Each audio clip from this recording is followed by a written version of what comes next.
हर 15 दिन में एक एकादशी आती, महीने में 2 एकादशी आती हैं। प्रयास कीजिए कि हम लोग दोनों एकादशी का व्रत करें, क्योंकि एकादशी व्रत करने से क्या होता है, एक तो गोविंद की कृपा तो होती है, बाकी हमारा मन जो इधर उधर के कार्यों में ज्यादा लगा रहता है, अगर हम एकादशी का व्रत करते हैं तो उससे हमारा मन पवित्र होता है, हमारे मन की शुद्धि होती है और प्रभु की कृपा भी हमारे ऊपर बनी रहती है। तो जो नहीं करते उनको भी करना चाहिए। आज से ही आप संकल्प कीजिए कि हम लोग प्रत्येक एकादशी का व्रत करेंगे। अमरीश जी महाराज एकादशी का व्रत करते हैं। यहाँ एक बार जब एकादशी का व्रत किया तो उनके यहाँ दुर्वासा ऋषि का पधारना हुआ। बहुत ध्यान से सुनना ये वाली कथा।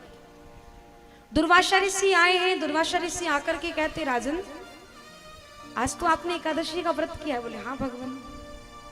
बोले तो तुम्हें मालूम है? बोले क्या? बोले एकादशी व्रत करने से प्रभु की विशेष कृपा होती। बोले जी भगवान, आप जैसे संतों से ही सुना है।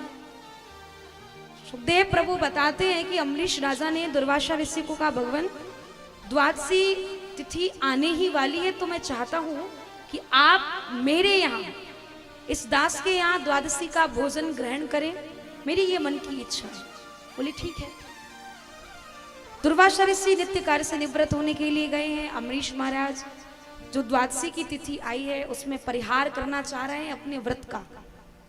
विचार कर ही रहे थे, इतने में एक ब्राह्मण ने आके बताया, राजन द्वादशी कुछ ही क्षण की है, त्रयोदशी लगने वाली है, तो आप अपने व्रत का परिहार जल्दी से करो।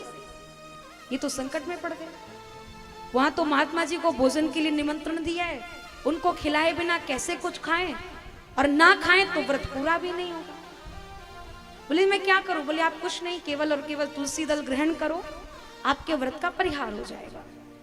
हाथ में जल लिया, तुलसी पत्र लिया, पान ही करने जा रहे थे कि इतने में दुर्वासा ऋषि आ जाते हैं। राजन आपने ये क्या किया? मुझे भोजन का निमंत्रण देकर के मुझसे पहले खुद जलपान कर रहे हो। महात्मा को इतना क्रोध आया कि अपनी जटा उखाड़ी, कृत्या नाम की राक्षसी पैदा होती है और वो अमरीश राजा की ओर मारने को बढ़ती है। अमरीश राजा की सेवा में भगवान का सुदर्शन चक्र रहता है। वो चक्र कृत्या नाम की राक्षसी को तो मार डालता है। अब दुर्वासा ऋषि के पीछे वो चक्र पड़ जाता है। बोलो सुदर्शन भगवान की जय। दुर्वासा ऋषि के पीछे चक्र पड़ा। दुर्वासा ऋषि सबसे पहले महादेव के पास गए। महादेव कहते माफ करिए, मैं आपकी इस कार्य में कोई भी सहायता नहीं कर सकता हूँ। ब्रह्मा जी के पास गए, त्राही माम त्राही माम। ब्रह्मा जी ने भी हाथ उठा दिए, माफ करिएगा कोई सहायता नहीं हो सकती। कहने लगे तो नारायण के पास जाता हूँ। नारायण के पास गए, नारायण ने देखा। नारायण कहते हैं भगवान मुझे भी माफ करिएगा, मैं अपने अपराधी को तो क्षमा कर भी सकता हूँ, पर अपने भक्त के अपराधी को मैं क्षमा नहीं कर सकता। आप वहीं जाइए, उन्हीं से प्रार्थना कीजिए। लौट करके गए अमरीश महाराज के पास, और अमरीश महाराज आज भी अपने हाथ में जल लेकर ही खड़े हैं। ऐसा नहीं कि वो गया तो मैं जलपान कर लूं। जल लेकर के खड़े। महात्मा जी आए, चरणों में गिरते हैं। महाराज ने कहा भगवान वैसे ही मैंने आपको बहुत कष्ट पहुंचाया, अब आप मुझे इतना अपराधी मत बनाइए कि एक संत को मैं अपने चरणों में रखूं। दुर्वासा ऋषि ने कहा बस आप कुछ करना चाहते हो तो इतना करो कि सुदर्शन चक्र से मेरी रक्षा करो।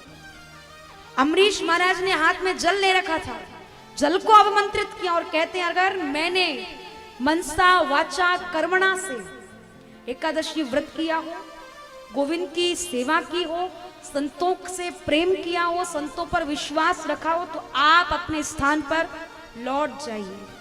जैसे जल को पृथ्वी पर छोड़ा, सुदर्शन चक्र अपने स्थान पर लौट गए। अमरीश महाराज ने दुर्वासा ऋषि से क्षमा मांगी है, भोजन कराया है, दक्षिणा दी है, विदा किया है।